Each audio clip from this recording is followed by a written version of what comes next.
and welcome to the AutoFocus show. Today we've come to sunny Goa to test drive the new Skoda Slavia.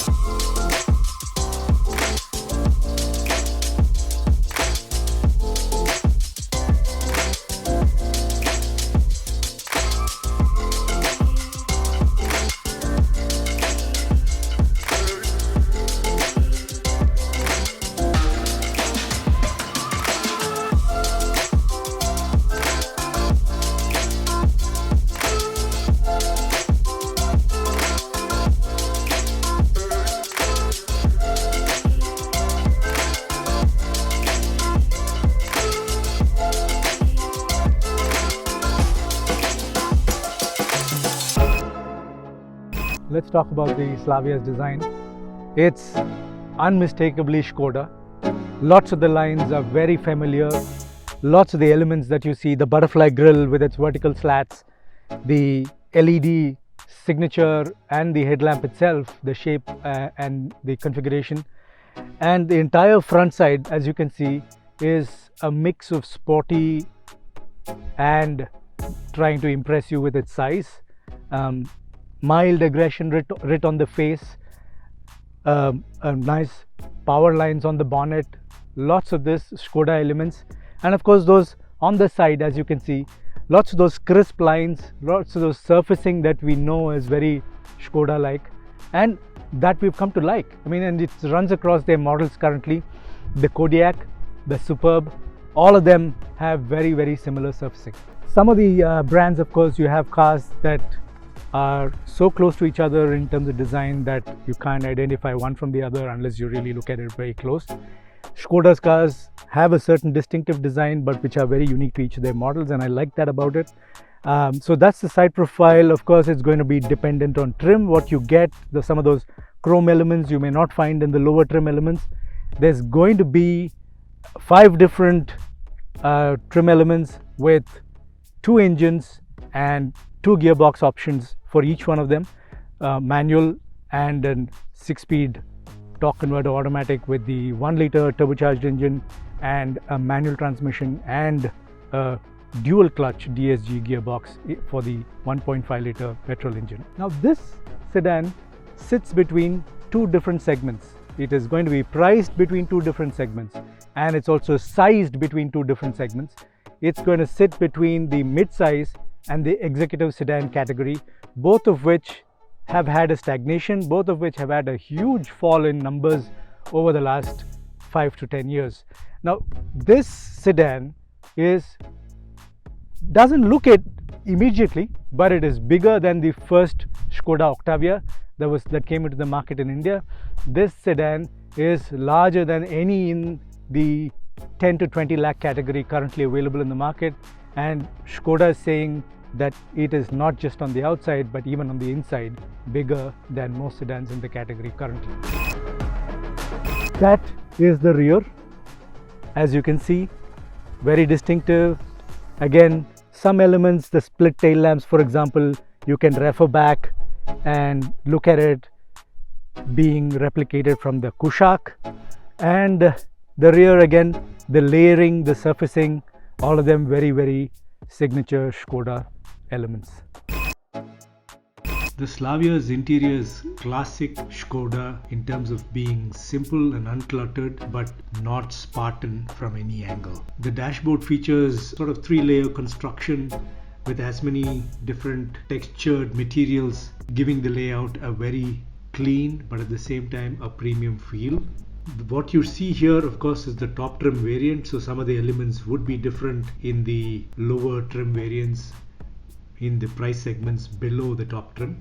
The circular aircon vents, the 2-spoke steering wheel, all of these are typical Skoda trademark features in the cabin. The center console has a neat array of controls arranged on either side of the gear stick. Again, these are some of the highlights of Skoda's cabins of the past, and they continue in the Slavia too. There is a matte gold sash used as a trim insert which divides the fascia of the dashboard into 2, and it looks good, not garish, but it is still something that some buyers may or may not like. The 10.1-inch touchscreen infotainment system and the thin auto climate control screen are both touchscreens in the Ambition and Style trims, and they are the ones that catch your eye on the center stack and offer access to most of the features and controls for the cabin. The dashboard surprisingly even has a deity spot at the top, and this is something which is a very India-centric feature, and that again is something that shows that the India 2.0 project is focused squarely on the buyer here.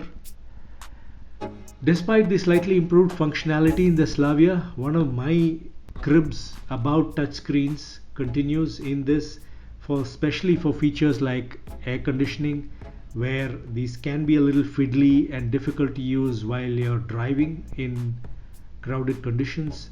You may need to take your eye off the road to get the controls going. The cabin otherwise in terms of fit and finish is very good, considering the average build quality amongst competing cars in this segment. But there are a few niggling issues. For example, the plastic quality in some places could have been better, and then the fake leather upholstery feels a little badly stitched in some places. Overall, though, it still comes together nicely, and the fact that this test mule that I was driving had ventilated seats made it so much better on a sunny day. LED backlighting for the buttons that activate the cooled seats though light up orange instead of blue, which is the norm with this feature in other cars. Headroom, legroom and shoulder room would be amongst the best in the Slavia. This segment, I think the Slavia would still be right up there. The boot offers about 521 liters of luggage space, and of course it can be more than doubled by folding down the rear seats. The infotainment system offers the usual suite of connectivity options. The top trim variants get an 8-speaker music system that also features a subwoofer that has been very smartly tucked into the spare wheel in the boot.